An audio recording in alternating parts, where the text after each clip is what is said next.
All right, we're back at it. Oh, I'm really happy to have you in for some more recording, Johnny. You know, it's tough. You guys have had some good guests, man, between Billy Jack and I can't remember her name, but Jawlings. Oh yeah, Jawlings. That is tough for anyone to try to be a guest after that. Those are some crazy stories. She was just a good, like a side commentator too. Before we got to her story, we need to get Jawlings back in. I think just as a good. When I recorded previously afterward, I was like thinking about how I acted and just the stuff I'd say, and I'm like, I just not to the Jawlings level. Not there She's yet. She's so good. Yeah. And when we had Billy Jack in, he had made a list, and he was just rolling on. Like, you'd be ready to kind of comment on something, and he'd just like, and then there was he was just rolling. I'm like, man, you have so much great stuff. You guys need to have Billy Jack back on for sure. Yeah, I think he'll be back up. He winters down south now, so we kind of like to tease him about being a snowbird. Snowbirding. Like a legitimate snowbird. So when he decides to shed his tan and move back to Montana, I think Arizona winter tans are the equivalent of Montana, like best Montana summer. Oh tans. yeah, it's kind of the trade-off. Makes being a snowbird not seem so bad. You're kind of a snowbird, though. No, I'm the reverse. I always come back to Montana in January when it's the worst. Yeah, and I'm always in Texas in just the brutal heat. Like, come visit in the summer. You're like, nah. Yeah, actually, just gonna gut it out down here. When me and Mitzi were dating, she'd come up to Montana, or she'd be back down in Austin where we were when we were engaged, and tell people, "Oh, my fiance's from Montana." They'd be like, "Oh, it's beautiful. Oh, the rivers, fly fishing on streams and stuff." And she had only been up here December and January. She's like, "You mean ice fishing?" They're like, "No." Anyway, kind of funny. Do you get? Because we've talked about this on the show. Do you get some of the Yellowstone stuff? Oh, you deal with that? Yeah. As far as anyone finding out you're from Montana and saying, right, talking about Yellowstone immediately, yeah. But it's kind of fun to be. It's kind of fun to be the hater, that's always be the ones like, oh, yeah, Yellowstone, that ruined everything for us. Now everyone thinks they want to move to Montana now. Yeah. Yeah. Oh, I love it. Good. Well, Jim, I better explain that to you guys. You're going to notice when I'm talking with Weston Lee Allen, that's the given name. I'm going to switch between calling him John, Jim, Juice, Stoney. Yeah, there's a lot, and who knows what else. Yeah, not a lot of good reason why we call me John, Juice, Jimmy, anything with a J, which is weird because your name starts with a J. But remember we went through that stage where we just called we just whatever the nickname is, it becomes. That's what it was. We went through a thing where we would just call each other whatever we wanted, and we knew if you hear a random name that we're talking to each other. Yeah, remember when I used to call you Hobart? Oh, that wasn't my favorite. Hobart. I didn't love it. Come here, give me a hand. Didn't love it. And you were young enough at that time that you weren't like, Hobart, quit calling me Hobart. Yeah. But I didn't stand up for myself or anything. No. But now, so I just said, man, Jim, it's good to have you in here. So if you're out there listening, you're like, wait, who's Jim? Who's John? There are none of them. There are no Johns, Jims, Jumps, Juices. It's just me and Weston here. So throughout this episode, anytime Weston and I are doing this, it is him. Okay, just keep that in mind, because I realize listening, if you're not watching it on YouTube and you're listening through the various major podcast platforms where you might find Steady at the Wheel, that's pretty good. Wherever fine podcasts are found. Yeah. I think I heard that on someone else. That's though. Pretty good. Yeah. Anyway, if you're just listening out there in Radio Land or whatever, yeah, it's just Weston. So, I've got to respond. Had a little question that was brought up. Little fan mail. Yeah, action? little fan mail action. Yep. It was asked. This fan was. We should also mention why Luke's not here again. Yeah. Crazy schedule. Right. Yeah. Have a slim time frame where we can get together with my schedule, and Luke's schedule has been brutal. Yep. Next time Luke and I are just gonna hop on a plane and do a double run down to Dallas. There we go. Yeah.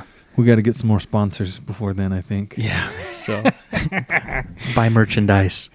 Yeah. Oh, there you go. So anyway, it's just Weston and I in here again.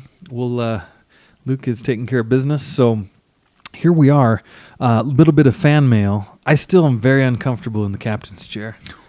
Doing fine. And Luke, out there, when you listen to this, just know that I am not comfortable as the captain.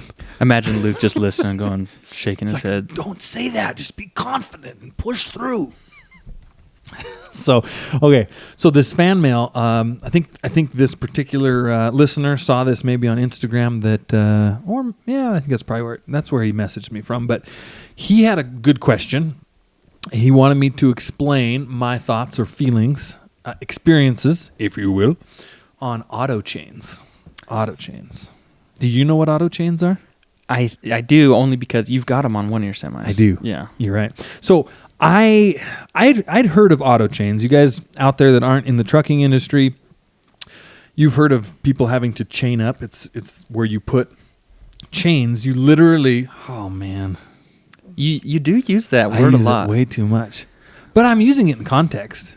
You literally are wrapping a chain around your wheels to give you more traction. I just shouldn't say it. I should just say I think that sentence means the same thing with or without literally. you are. Yeah, why do we even use literally? What's it even for? They should strike it from the dictionary. Strike it. Get on that, Jim. So auto chains, they come out with this invention for semis called auto chains. And I was like, there's no way that you can automatically wrap a tire in chains. But what auto chains are is basically in your truck, you can flick a switch on your dashboard and these wheels come down and they have just little lengths of Those chain. arms. Yeah, they're like little arms with wheels on the ends. Okay. Boop, and they come down.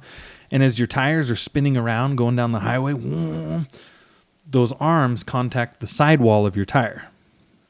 And on those little arms are little lengths of like 10-inch pieces of chain.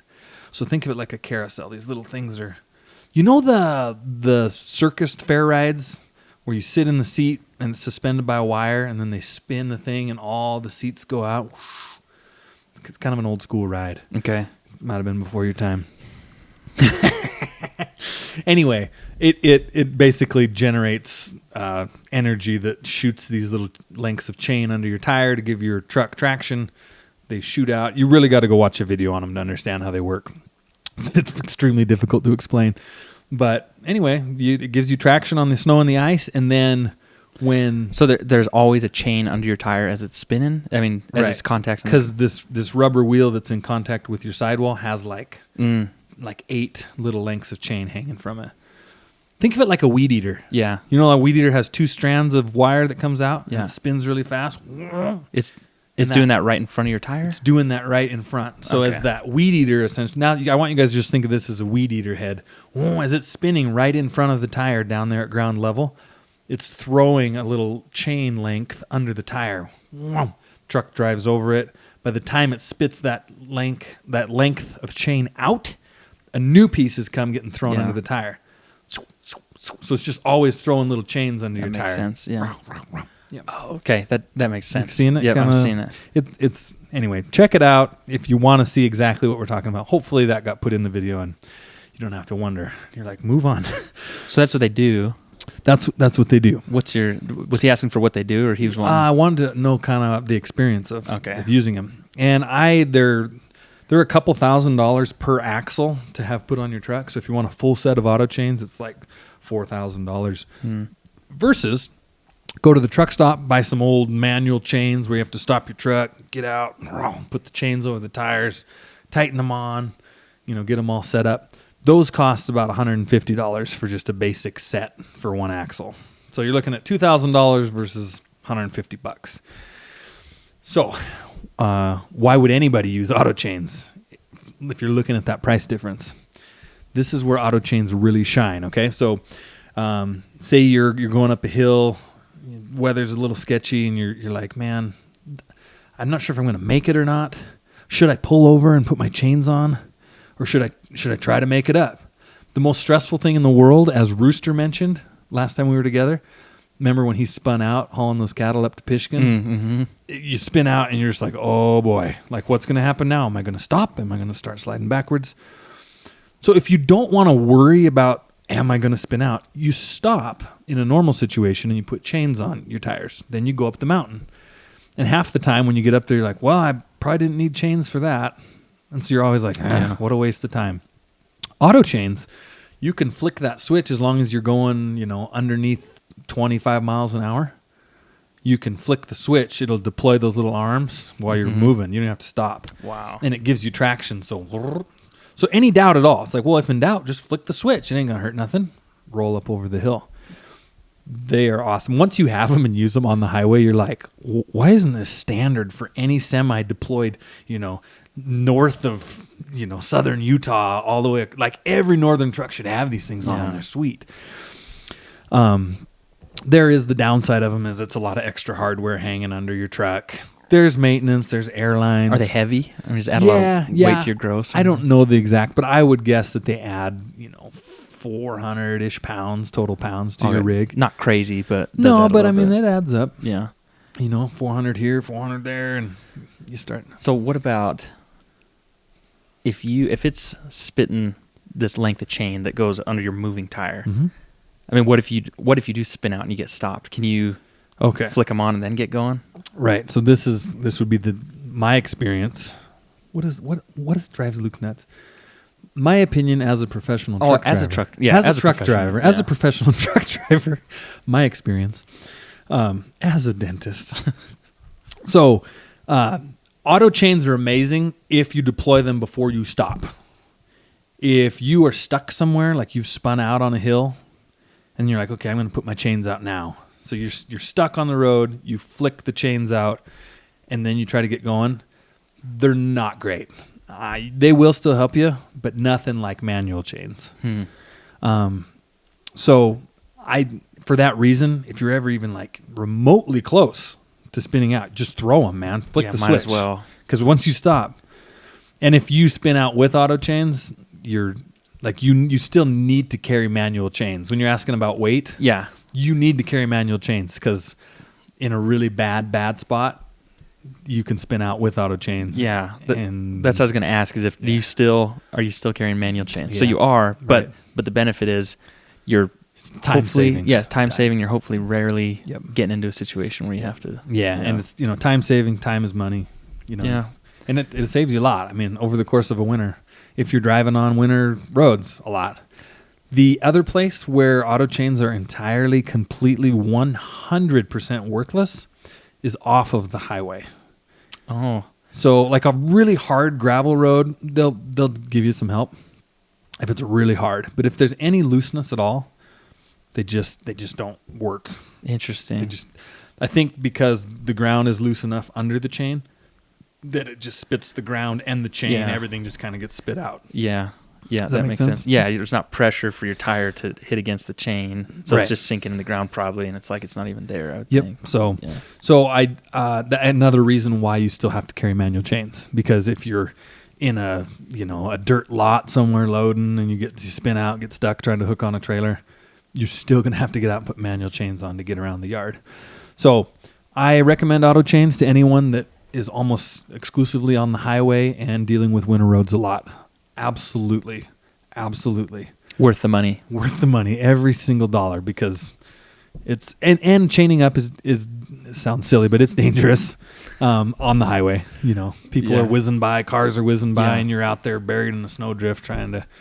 It's not pleasant, but it's part of trucking. So that is my Jim. You said something that actually triggered maybe a core trucking memory. A core trucking memory for me and we'll get into kind of my progression as a trucker, and we'll talk about some of my early trucking, but going forward to when I was trucking for you, and you just kind of turned me loose.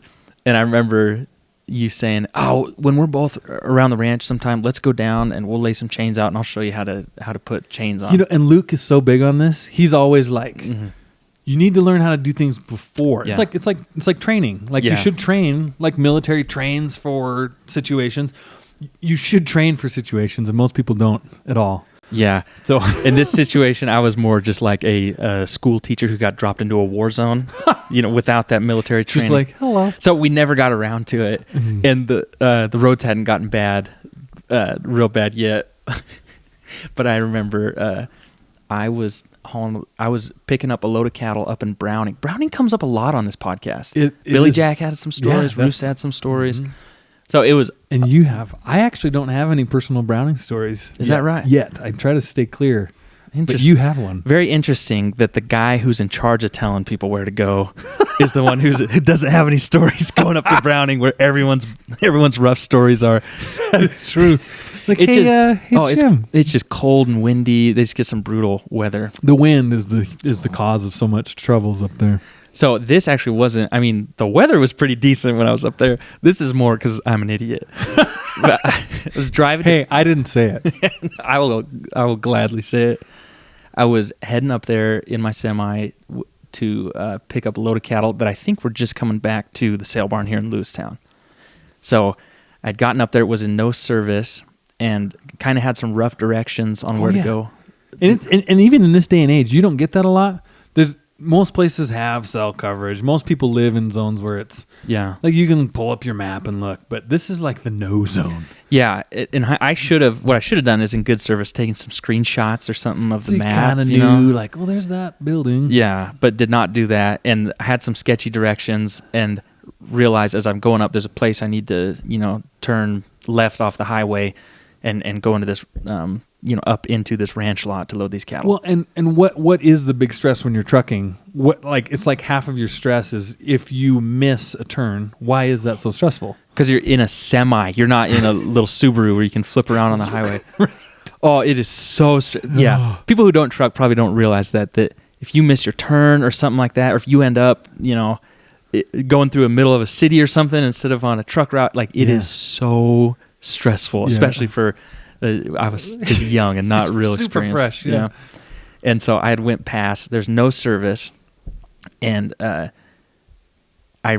got off on the side of the road. I stopped. There's no traffic on this highway. I mean, there is nobody on this highway. So I just kind of pulled off, and I'm trying to think, what should I do? I wonder if there's a way I can loop around and come back. And as I'm there, I'm kind of looking off to the right, and I see as I'm trying to weigh my options, I keep looking over and seeing, there's a wire gate right here. A barbed wire gate that goes off into this pasture, and there's a set of corrals out there that's people work cattle out and stuff. So and with a chute, so the trucks go down there. Semis can fit. Yeah. Problem is there's just a little skiff of snow on the ground, and it's just a little wet. It was warm enough that it wasn't like hard froze. Yeah, it wasn't hard froze. Weird. But I looked down and I thought, you know what? I think if I could pull my semi trailer down in there easy, flip around in front of that chute, and just make sure I've got momentum and give her some juice and just get right back up on the highway and go back the other direction on the highway and then turn off on that ranch lot. Because I kind of knew, I think that place that I thought might have been it, that was it. And so that's what I did all by myself. Okay. No service. I go open up the gate, get flipped around, and just make it about 20 yards back up. It's kind of just a real slight hill. So you're barely going uphill, that slick snow. Just immediately I spin out and I'm just stuck there. Now I think, oh gosh, I am someone's pasture. I have no idea whose pasture this is. Like whose ground is this? Yeah, someone's waiting on a truck and I'm stuck over here. So I get my chains out and I'm like, I'll chain up, and I think I can do it. And then I quickly remember, wait, I don't know how to put chains on my semi. Like no clue. I have no idea. I have no idea. I mean, I kind of understand a little, but it's just not coming together. And I'm stressed out. And I probably would have figured it out, but at the same time, these people have finished sorting cattle, and they just went up the highway. I think they went looking for it. They probably were like, because I'm sure they've had some of that before. Yeah, I know that they lost. Yeah, afterward they said, this has happened, and there's no service and trucks go by. And in your defense with the chain thing, Rooster, his one rule trucking was zero trucking when the weather's bad. You're not riding with me. Kids are staying home. Yeah, that's that. So Rooster, would always talk about, I had to chain, and you're like, I had to chain. Yeah, but we never chained anything ever. It's like, chain. What? I know I'm probably gonna get some hate from people saying, "Hey, I'm a real trucker." But I will also say I have no qualms with anyone saying I'm not a real trucker, because I'm not. I can drive truck, but I'm not a trucker, So anyway, so they get out there and they see me, and the guy he wasn't the rancher, but he was a neighbor that was helping. He comes out and helps me get chained up, and he's like, "Oh man, if you would have just went up, you could have went in the highway. You could turn left and right and left, and you'd be right back on the highway." You're like, yeah. And I'm like, "Oh man, I wish I had." If only I was a local. Yeah. Anyway, so get chains on and get up on the highway. So I figured out that's how I learned how to put chains on. Okay. But what's actually kind of funny about the story is after I just made the dumbest move that any trucker's ever made, right? Maybe not, but people are probably thinking I should have been driving. Just like, rookie, who's this kid? Yeah. Like, who did they find to get these cattle? Well, we pull up into the ranch lot. This is what's funny is it's real tight, and to back into the chute, they had like a pond right there in the middle of their ranch lot, and you had to kind of this embankment. You had to kind of get up on the side of this embankment and then back this blind corner to get to the cattle loading chute, right, that I'm backing up to. And you probably pull and look at it, and you're like, all this land, all this space out here in old big sky country, and you put your chute facing right up against this reservoir where I can't back into it easily. All the places, and they've got, old swathers and hay and equipment, stuff broken down that I'm weaving in and out of. And somehow I'm just going slight, and I bump the chute, and I get there, and I'm like, all right, let's go see how bad this is. Like, because you got to be flush with the chute to load cattle. And you're right. Right. Yeah, totally flush. And you're probably, I would guess, because I've kind of been in somewhat of a similar situation thinking, everyone's so mad at me right now. This is so embarrassing. 100%. All these cowboys, these old, hey there, boy. Listen, some of the best people in the world, also some of the most brutal people in the world. If you make a mistake, they're going to call you out on it and ask you what's wrong with you. They're not real fluffy. Yeah.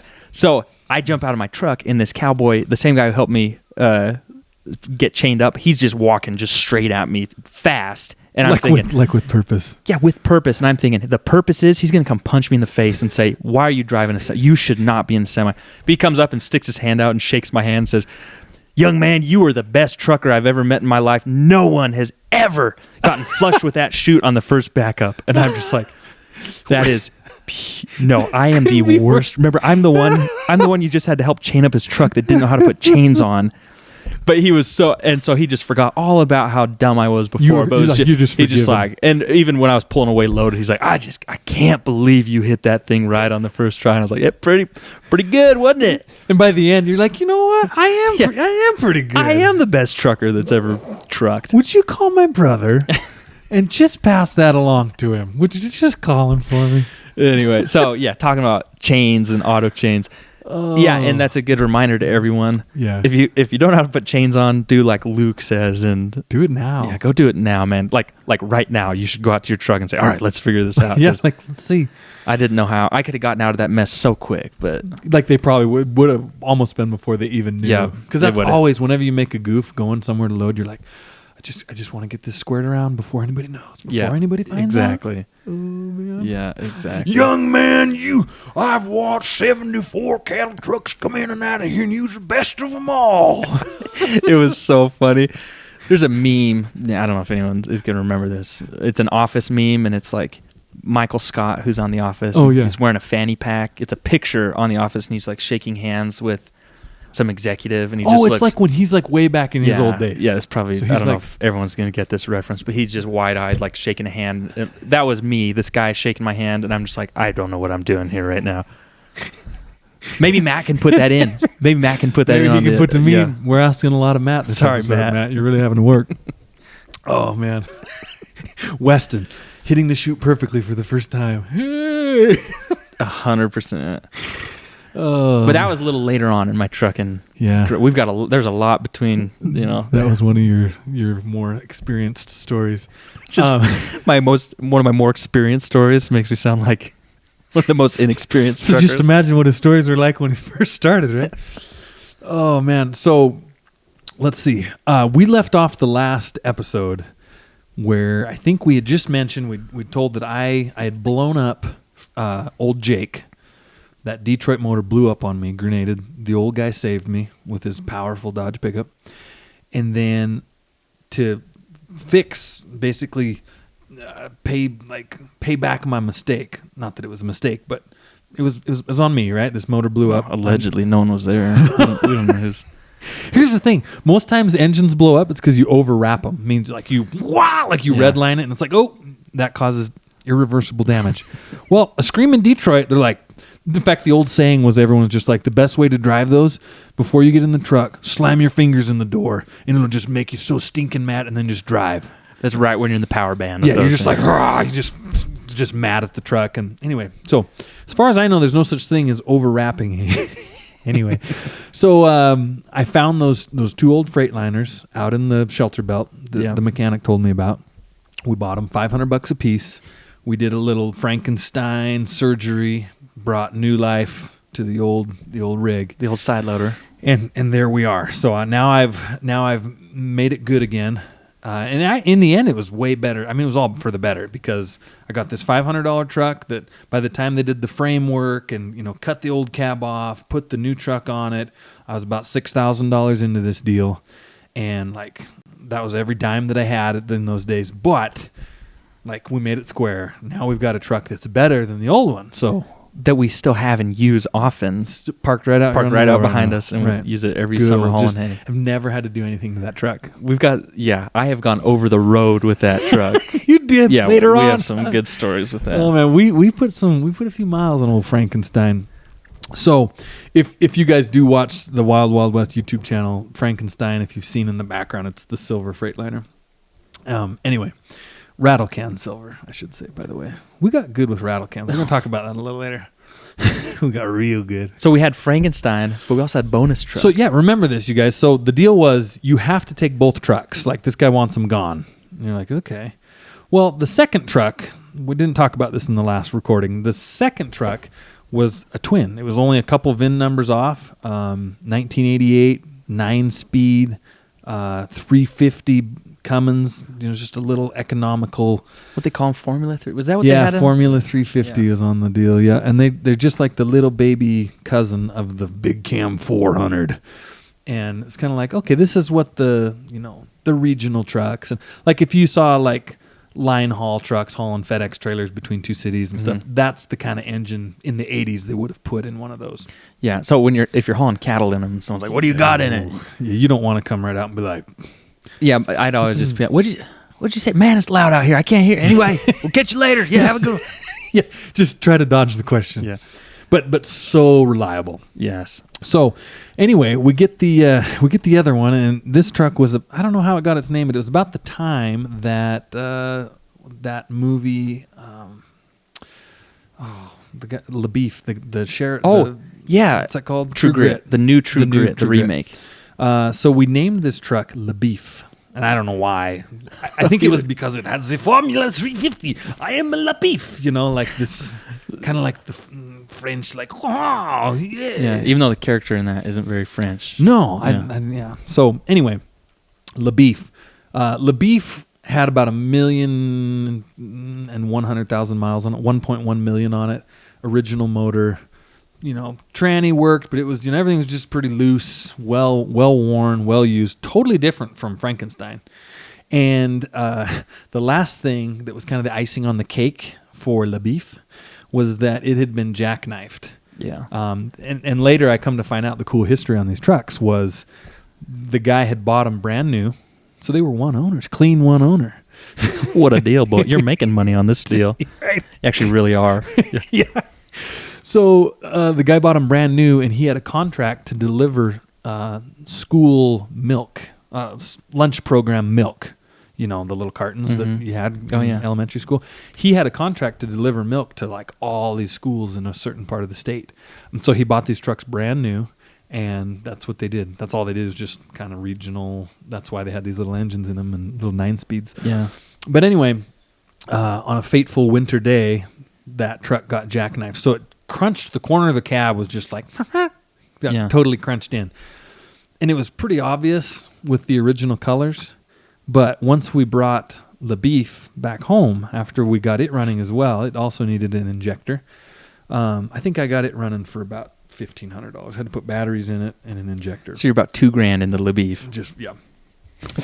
Bring it home and just wasn't quite sure what to do with it because we never had a truck with a fifth wheel plate on it. We're like, what? That has to be so funny for truckers to hear that. For you guys, yeah. But it was a strange and foreign concept for us around here. Dude, so weird. We had no idea what to do with it. Because you got to remember, Rooster, all our entire lives, he had Old Blue, Blue 2, and then we bought Frankenstein. Who became Frankenstein, Old Jake, yeah.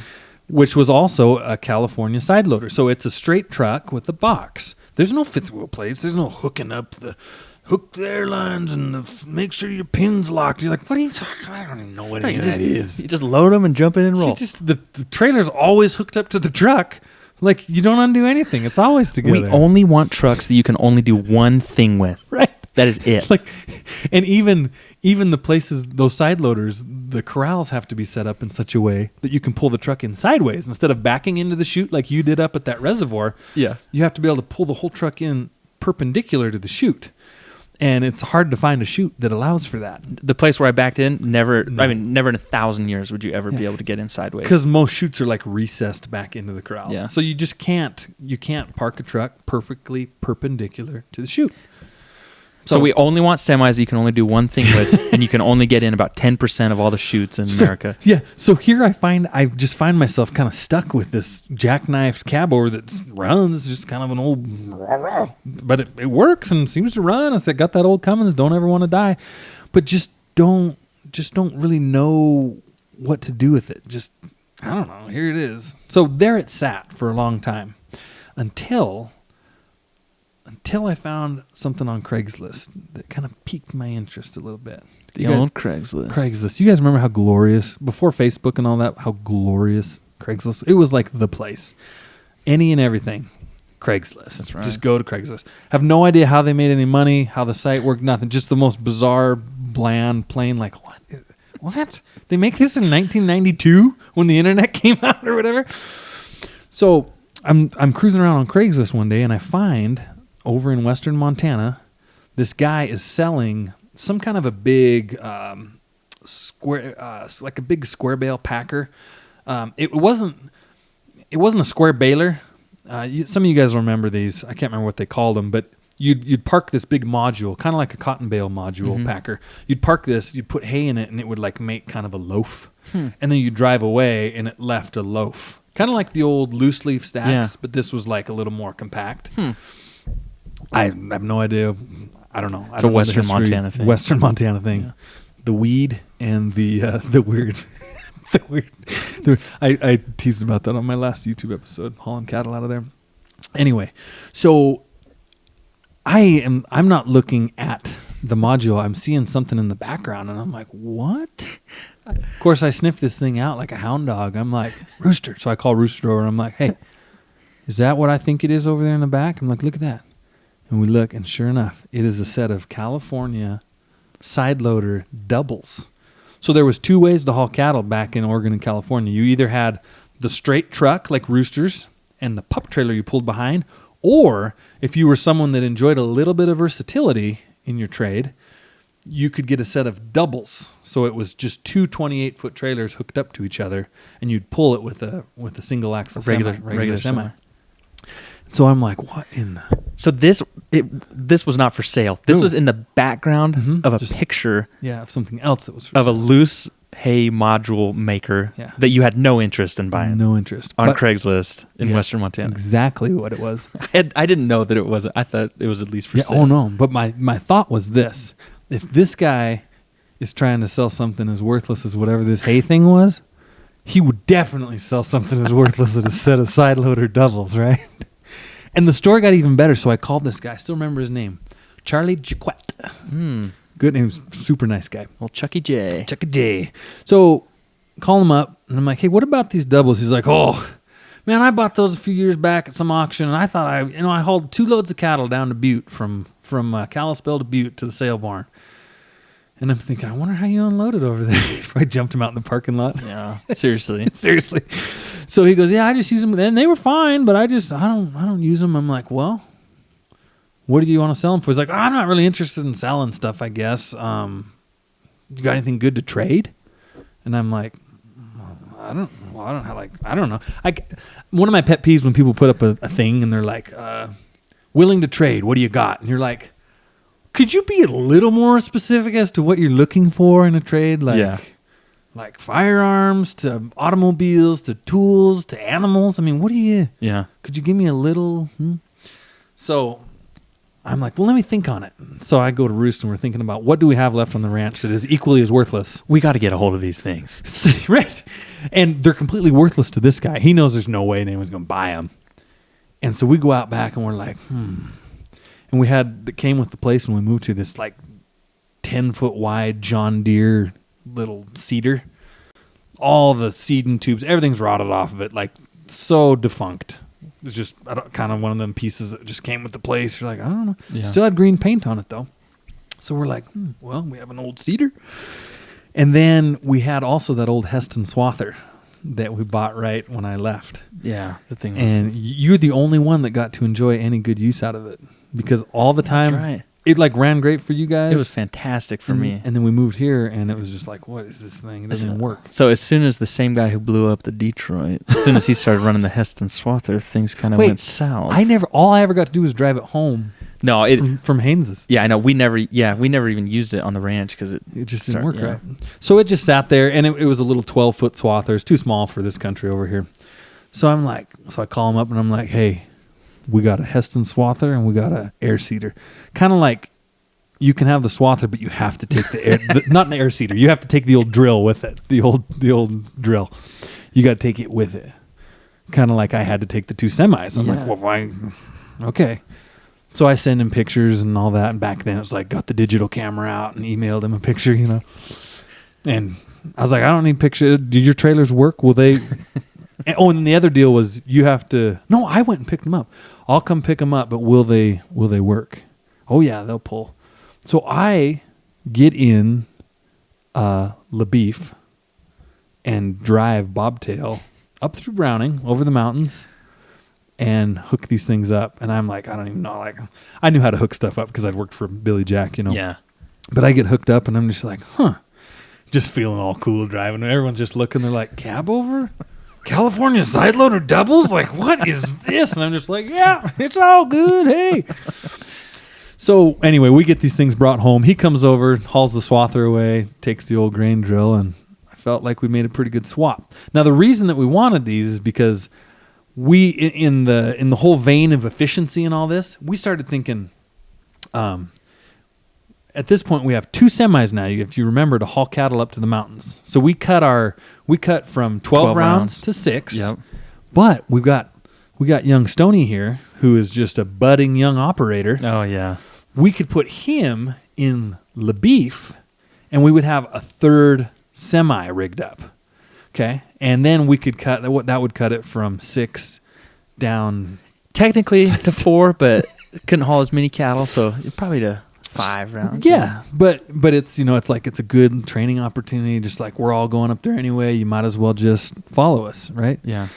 So we get these doubles home, and we start looking at them, and I realized the back trailer, it made it over, and I pulled it home, but it just didn't quite look super worthy. Yeah. And we don't need it to be much because we're just going to the mountains. Yeah.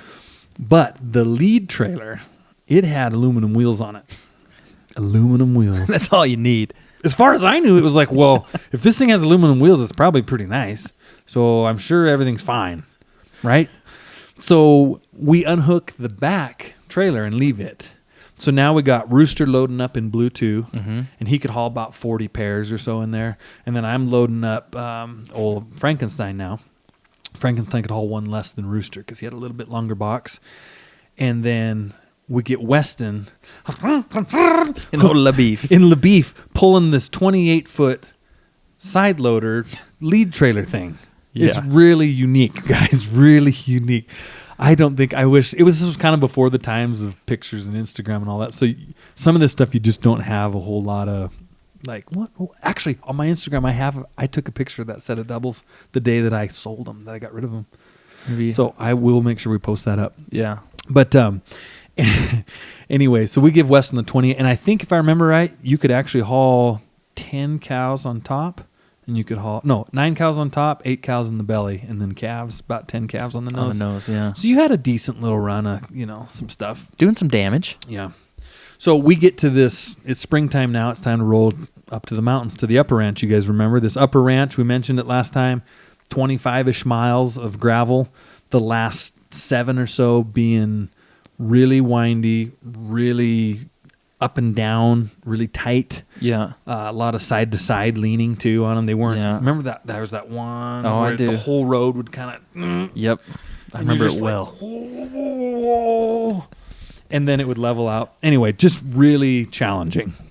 And this is like, it's the kind of road that turns you into a trucker. You know, you're like, hey, I'm turning into a trucker. Yeah, no, if you can do that, you're going to be good to go on the highway for sure.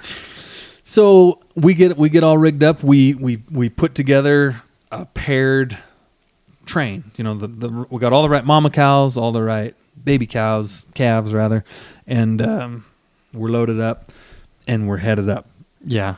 Now I'm going to let you kind of start to weave into the story. Oh, well, this was, you know, I'd driven, I can drive a semi is what I'm trying to say, right? I can run through the gears and I understand how to get up in my high range and everything like that, but I'm not real good at it. You hadn't like gone out with Rooster to South Dakota and driven on your own? Not on my own, no. But, you know, I've I've taken the truck out to Spencer's shop. That was always the thing Roos would have me do. Say, yeah, that was drive about the truck 6-7 miles out in the country. Drive the truck out to the shop and stuff like that. So it was kind of my training So grounds. you got through missing the all my gears. gears and stuff at first and then figuring it all out. Yeah.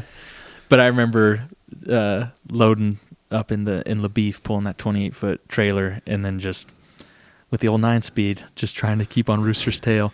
But what I remember is we went this back way where you go through Grass Range, Montana, and up so that we had way. a lot of highway. So we did that have one. a lot of highway. It was like an extra 15 miles total for the trip. But sometimes a little quicker, a little smooth. I don't know if it was quicker, but smoother. It felt smoother after going on this road over here. Yeah.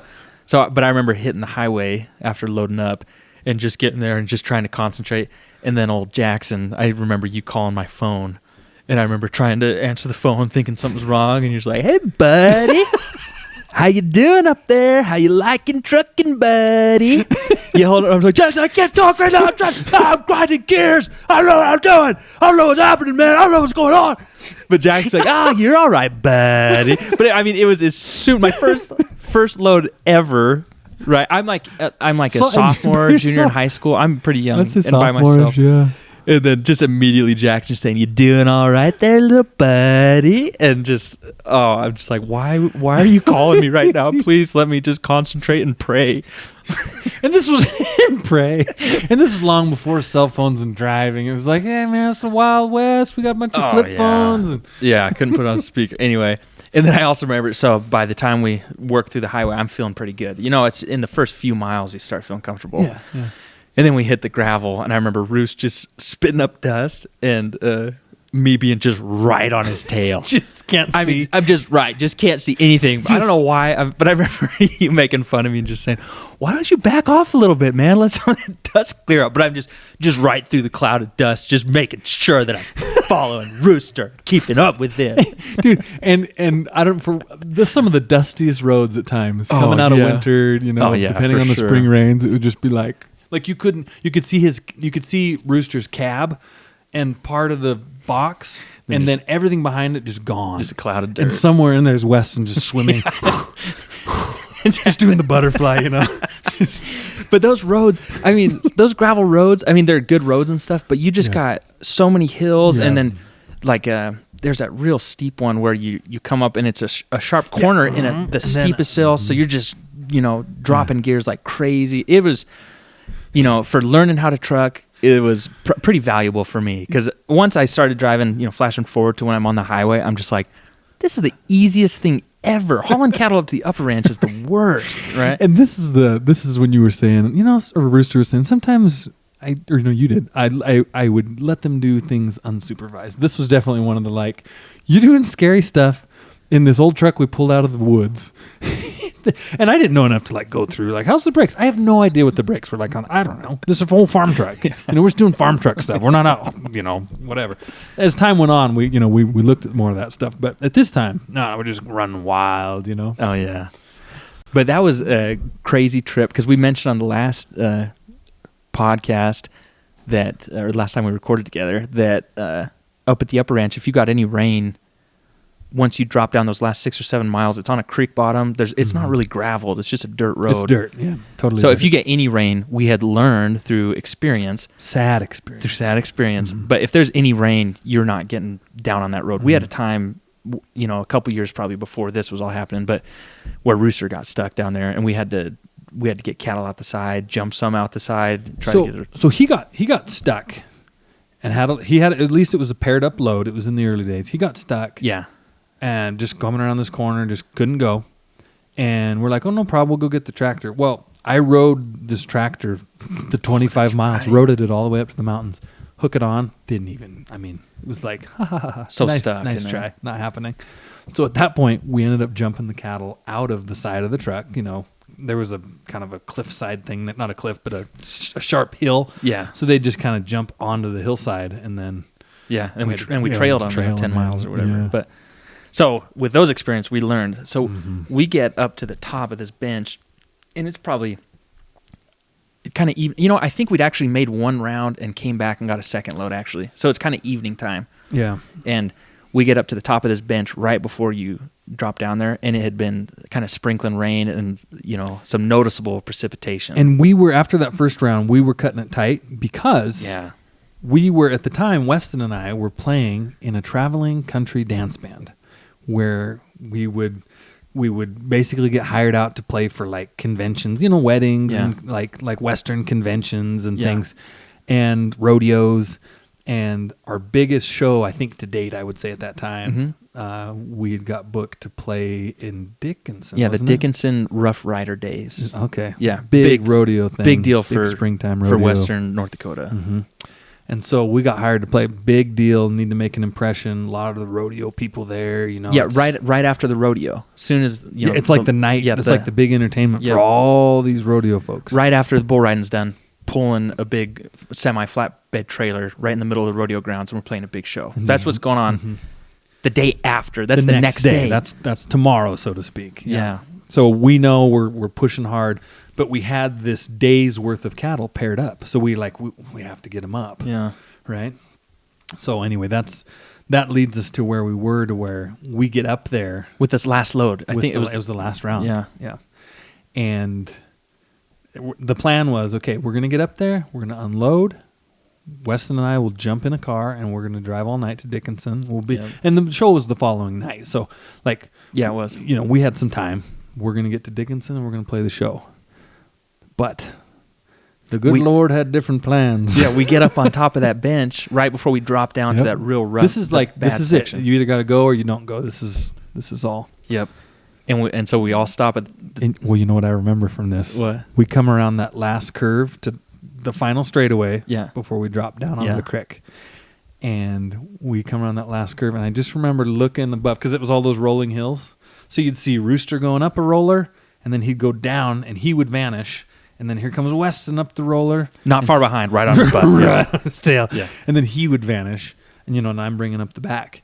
And I remember seeing mud, because we didn't have quarter or full fenders on this truck, so it was flinging mud at this point. Started flinging mud up, and I could see it from way back where I was, flinging mud up over your cab, throwing it towards Rooster's truck. And I'm going, if it's flinging mud up here on the gravelly part of the road, there's no way. This is not looking good.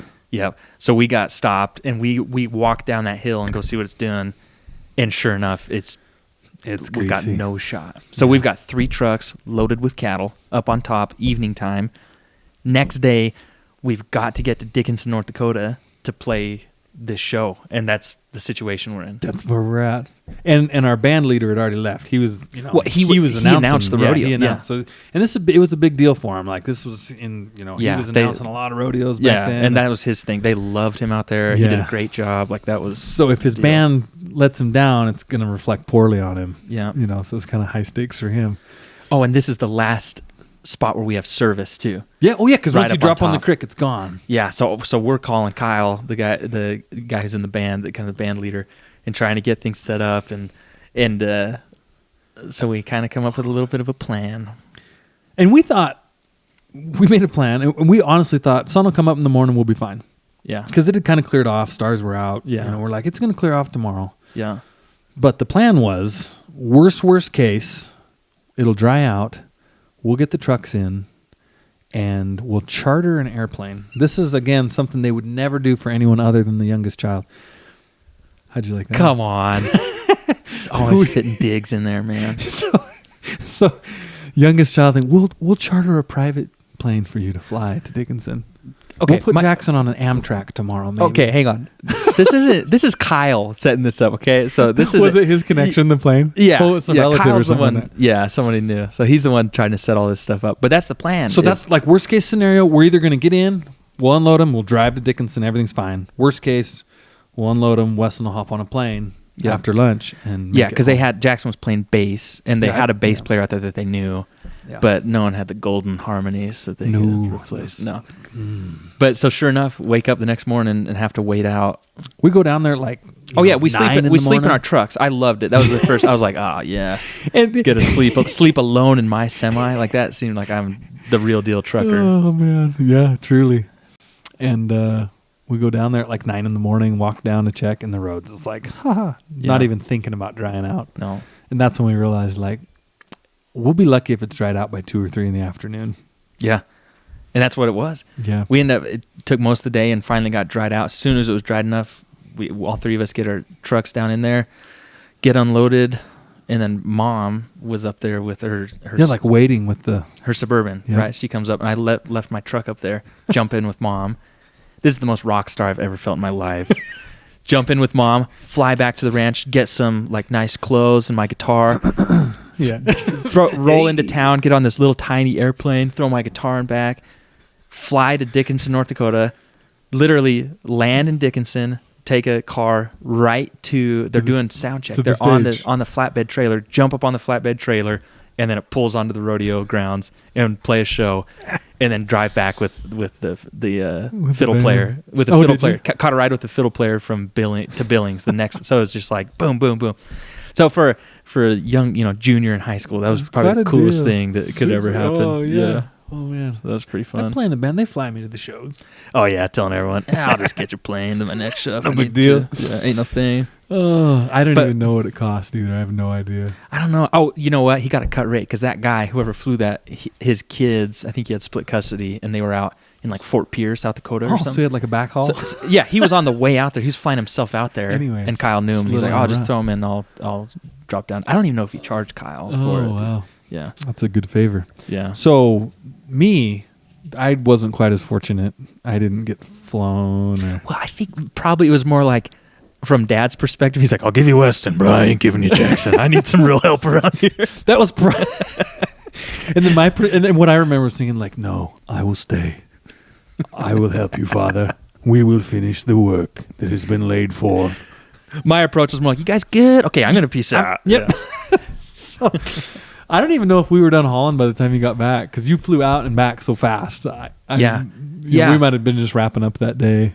Yeah, I think I might have gotten another. We had after that big round of stuff. Yeah, that's right. Because I remember thinking like, Dad was always of the mind like, just go, because they loved the band and they knew it was, they loved it. So they were like, just go. Rooster's like, Rooster's always like, I'll figure it out. I'll get it done. And I'm like, you were in high school, so you still have some freedom to be like, but I'm like, no, I'm not going to play a show and leaving you here to haul, 150 pairs to the mountains by yourself, sort them by yourself, load them by yourself. Yeah, no way.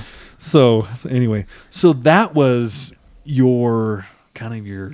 That's my intro. Like again, your intro to trucking. My first times we talked about my Pishkin story. The first time I ever hauled cows with a pickup and a trailer, and that was pretty disastrous. And then this one, I mean, just not exactly super smooth. I don't know what the problem is, but you showed that you were capable. It opened. It kind of opened the door for kind of our whole future of trucking together. Because when we're planning, we're like, what? How can we get this done? We're like, well, we have Weston. He brings interesting circumstances with him every time, but it always ends well enough. So like bring him on. Yeah, no doubt, man. Yeah, things started kind of opening up once we realized, okay, Jax can haul and Weston can get through his gear pattern and get a truck down the road. He can do the 9. He's got the 9. Put him in a 9. Good to go. Yeah. So this was the problem for me. This is where it became like dangerous for me. Here I realize I've got a little brother who's home, high school, living with the folks. I'm across the road. I've got these trucking ambitions. Now I'm starting to realize like these trucks, we have the farm trucks. Now if we do a little work, clean them up a little, make them a little more legit. Little rattle can action. Yeah. That it doesn't take much more to make these commercial hauling trucks. Like we've already got them, and I've got a younger brother that I'm kind of can do the deal. I can get through a gear pattern. Get just the point pattern me in the right direction, and I can get there. And you're no stranger to strange adversities. Oh, I'm totally comfortable with it. So I start kind of being willing to take on jobs that maybe by myself I wouldn't have been quite as comfortable. But now I'm like, no, I've got little Stoney with me. Like, we'll do whatever. Yeah. And we'll talk more. I feel like a lot of it was kind of like, hey, no one else will do this for me. And we're like, we got you, buddy. Because that's the trucking hierarchy as far as like, like someone calls a legitimate local trucking outfit and they're like, hey, we're up here in the such and such region and we need a load of cattle hauled. And they're like, oh, yeah, no, I'm busy. Sorry. You know who you could try? I hear that Allen kid's starting a deal. Try him. Yeah. Right? Yeah. As you get more experience in trucking, the loads don't get more complicated because you're experienced. No, the more legitimacy you have, the easier the loads are. It's less experience. That's when you get all the weird calls. So I'm, of course, and then I'm working at the sale barn still. That auctioneering career is going on, and so anytime someone would call the sale barn, and this was like my first cool kind of in, like, hey, this is like a legit, like direct customer action is. Yeah. Someone called the sale barn and say, hey, I got some cattle I want to haul in from up, north of town. They'd say, well, call Jaxon. He's got this truck that can fit into some places and not all places, but some, and maybe you can fit in. Or if it's the beauty of the side loader was if it was a small enough run close enough to town, you could actually unhook the pup and just take the box. And the box, because it was a double decker, you could still haul like 45, 50 head of calves in it, which is a pretty good. Again, you're doing some damage. So I'll never forget the time that I got a call from a gal, and she goes, "Hey, I live up kind of way up north of Denton, Montana, out in the kind of way out in the way outs, and anyway, I'm doing a full dispersion. I'm ready to get out of the ranching, and we're need to bring them all to town. I hate to do it, but it's time to sell everything out." And you know what I'm thinking? Just seeing dollar signs. We're gonna get rich, so rich. And this is like whatever. Back at the time, this is probably a 40-mile, 50-mile haul, maybe from where I don't know. She was quite a ways out. She was. Oh yeah, we'll talk about it. She was when she says I'm a little north of Denton. She was way out there. But back in those times, you're like, well, it's okay. So I'm like, it's probably about $400 a load, to bring it in. And she's like, okay, there's only one catch to this whole deal. And I'm like, oh, okay. What? Well, I can't really help you load. I'm a little older, and oh yeah, no problem. Single lady ranching, doing her deal. Yeah, tough old bird. I'm just okay, no problem. I'll bring Stoney with me, and we got it. Yeah. So now I'm going. We got trucks here. I got Stoney. It's a local haul. It's not really like a commercial haul. It's kind of in that gray area. So yeah, I mean, I'm like 16 or 17 years old, but let's do this. Let's do it, man. There's money to be made. I'm looking going. So I said, well, it's going to be like $500 a load if we got to do all this You bumped stuff. it up from we got to sort them because she's like, it's just going to pretty much be you. So I'm under the impression it's all us. Well, we get the truck. So we end up getting, a couple of the rigs. We go up there. And it wasn't quite what I was expecting. First of all, it is so far north of, if you look on a map where Denton, Montana is, if you just go north, you'll eventually hit the Missouri River. Right. We are just right before the breaks before you hit the Missouri River. Yeah, we're another 30 miles out of town somewhere up there. Yeah, we're way up there. And I don't remember any specifics, just somewhere way out there. You know? So we show up and we pull in, and it's just kind of, a lot of old places are like this. There's so much old home, old barn, old buildings, old vehicles, equipment, just everything. Something about that generation, you just got to hang on to it because you never know. You're so far away. You're like, I might need the shovel off that plow. Yeah. Sometime. Or if something breaks and you have to weld it up, I need some scrap metal. I'll go break apart a piece of this old swather and weld it up, right? Mm-hmm. Yeah. Exactly. Remember the dogs? Yeah, I do. So I don't know if she, people nowadays would be all over this because people are so weird about their love and affection for just the animal city, like we talked about. But I don't know if she was raising dogs, if it was a shelter. She had to. She was like taking care of them. The dogs were in Like, great they shape. were happy, healthy dogs. They each were kind of had their own. She'd fashioned each one had its own home. Yeah. Whether it was under an old combine or in an old, I remember there was an old house with several Yes. rooms. She had her house or trailer house or something she Yeah. lived in. There was this old house. Yeah, and you just look through the window and there was just each dog kind of had its own thing, and happy and like everything was good. the dogs look great. Just a lot of them. And yeah, like one tied, had a long run at leash, Yeah. tied to an old swather with like a little house it could go in. Just Yeah. dogs everywhere though. I don't know what the deal was. Yeah, and it Didn't ask any wasn't questions. like some puppy mill kind of weird. It was like, you love dogs, and like she was taking care of them as someone would their livestock. Like, yep. So we kind of one of the goofy we kind things of of weave through the dog deal and kind of pull up, and I'm like, where's the corrals? Because a set of corrals is like organized pens that have a flow and a function. Like, you bring the cattle from a big pen into a corral, you put the calves in one pen, you have an alleyway to move cattle through, just to keep things organized and concise. And like every place has one. Yep. Like it's if you don't have a set of corrals, you really can't ranch. Yeah. So we kind of get hooked up with them. Like, where's the? She's like, well, this is it. I'm like, what do you mean? There's just one giant round pen, huge, probably Huge like round 40 pen. yards across. I mean, Yeah. it was this big old circular pen, full of cows and calves and everything. Cows, calves, yearlings, bulls, Yeah. everything. Oh, it was the yearlings. She of course she's running by herself in that big country. I don't even know how she had them in the corral. Maybe fed them in I there. think she enough fed that them. That's got she just sucked sucked in. them all up out of the Yeah. breaks where they run wild. Yeah. And then fed them probably for 2 months until she had enough of them. And so when gathered cattle up. run out in wild country, they become pretty rambunctious. Some get mean, some just get fast. And call them fast wild, cattle and yeah. wild, but they move, man. Yeah. They become more like a deer than a domestic. So she goes, well, here's the corral. She goes, if you look over there on the other side, there's a little hole we cut in the side of the fence, and I backed a portable loading chute up against it.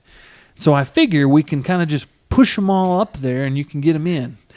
No, yeah, nothing. Nothing, The cattle just truckers, the cattle truckers listening to this would laugh. I mean, just a huge round pen with a portable chute stuck against it. Think of it like a balloon blown up with like the nipple of the balloon, like that you blow air into. Like that's what the pen looked like. It was like this round pen with just this little bloop. Yeah. Somehow get these 200 cows, calves, yearlings, and bulls to go up the chute and into your semi. Yeah. Now cattle, they won't load unless. That's why you put them in a corral. They get inside of a fence system, and they're like, "Well, this is the way we go. Just this a is the only funnel. place to go." But when you have a huge pen, they're like, "Well, why would I go in that when I could go this way or that way or backwards or Literally 360 degrees of anywhere they could go. So we're like, okay. Well, we'll figure it out. Starting to see why no one was willing to do this. It's all coming together. But $500 a load, I'm thinking baby. we got 2 trucks here. I said, we'll make $1,000 today. And we got up there kind of early in the morning. Well, the day starts to progress, We're like, first of all, how should we do this? And we realized, like, what do we have to work with? We're like, do we try to drag some old equipment in here and make a wing? Because you need at least some kind of a wing. Gotta have something to funnel them down. To funnel them in. that Yeah, it's just chute. a funnel. To funnel them into that chute. So we see that there's a water tank. So somehow we drain the water out of the water tank, slide it over there, get some water in it or something to make it heavy enough to stay in place. And then she had 2 portable panels on the whole ranch. And these panels are 8 feet long. So we get one panel kind of wired up against the side of the corrals, and then it goes up against the water tank. Yeah. And then we get the other panel. We have this totally worthless, tiny little puny wing. And then the second panel, we made it so it could you could pull it around and sort of make a little Sort of box. kind of cage them in there to get them to go up Yeah. the chute. Yeah. Which you have to. You can't load cattle with that. Yeah. So if this kind of makes sense, if you guys can envision this.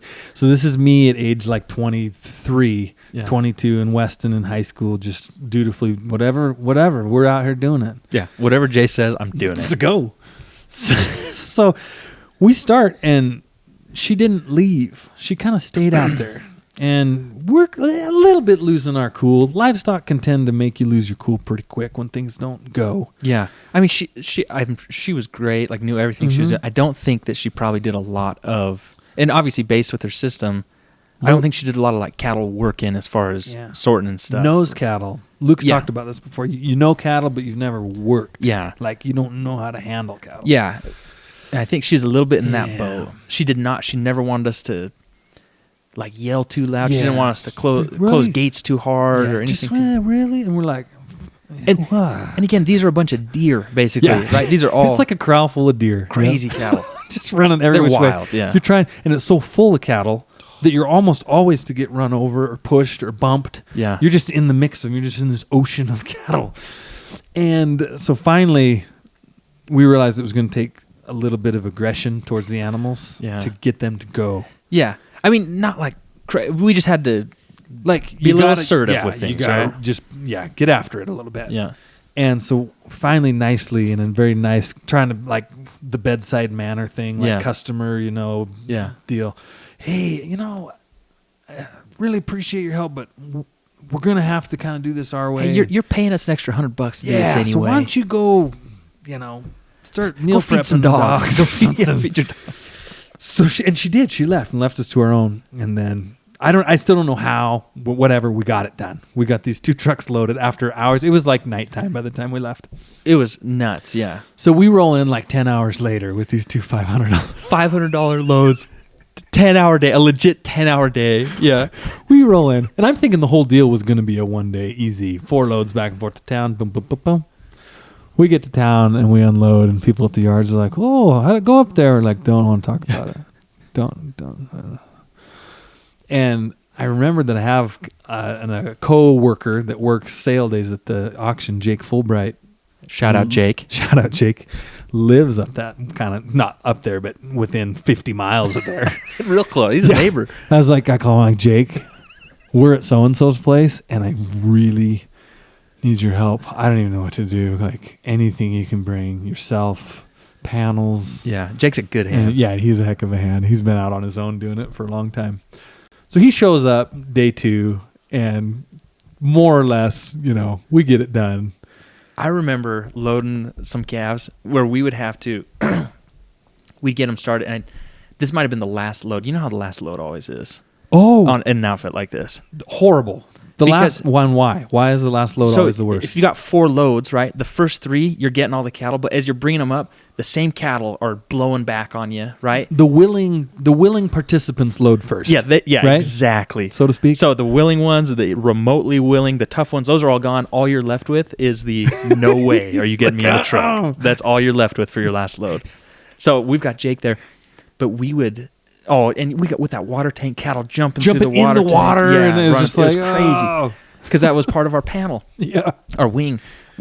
We would have to, me and Jake, that last load, and you obviously, but we would. I think you'd bring them up. And me and Jake were on the side of this portable chute. We'd get like 2 calves into the portable chute.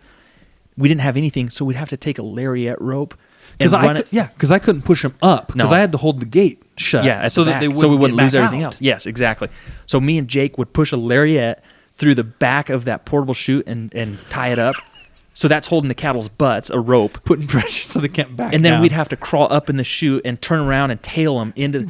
So we have to load, 40, 50 calves or more. Yeah. And we take them up 3 at a time. We'd have to tie our lariat, dally it, jump in the chute and tail them up. And they're wild, kicking, and they're anywhere from 300 pounds to 700 pounds and just all the craziness in between. That'll make you tough, having to do some of that. So we get them. We finally finish it up, and by the end, it was the same day, second day. It went a little better because Jake was there, but the cattle were more wild, so we didn't save a whole lot of time day 2. And now I'm just thinking, like, what? We get them to town, we get them unloaded, and it was like that. I'm going to start asking a few more questions before I get into these deals. Do you remember when the cattle sold and she showed up to town? The biggest surprise of the whole thing. Maybe the craziest thing of the whole deal. Yeah. It wasn't the dogs. No. It wasn't 200 head of pairs all in one round corral. Yeah, the lack of setup, no. It was the auctioneer starts selling the cattle, and he's like, these are so-and-so's cattle. She's here with us today. And we're like, what? Yeah, me and Jackson are working in the ring. Yeah, because we worked what? auction days. Yeah. I don't we look over, and here's this, like, kind of cowgirl babe. Pretty good looking lady. Like everything you could want in 65 years of age going, who are you? You are not the dog lady that we saw yesterday. That's not the dog lady. What? She cleaned up pretty well. So nice. To where I remember telling Jake, your old neighbor. Yeah, because Jake's single guy. Jake was a single 25-year-old. Yeah. She's a single 65-year-old. You know, what's that one song? Is it Garth? Yeah. Her hands. She used to work for her that summer. Yeah. What's that called? The best line is something with the calloused hands of leather. I watched her calloused hands of leather turn to velvet in a touch. Yeah. Oh, that was totally this lady. Oh, yeah. And we're like, Jake, 100%. you already got in. She's got land. You got land. Match made in heaven, Jake. She's got dogs. She got dogs. I don't know if you like dogs. She's got a few of them. She's got them. Some equipment.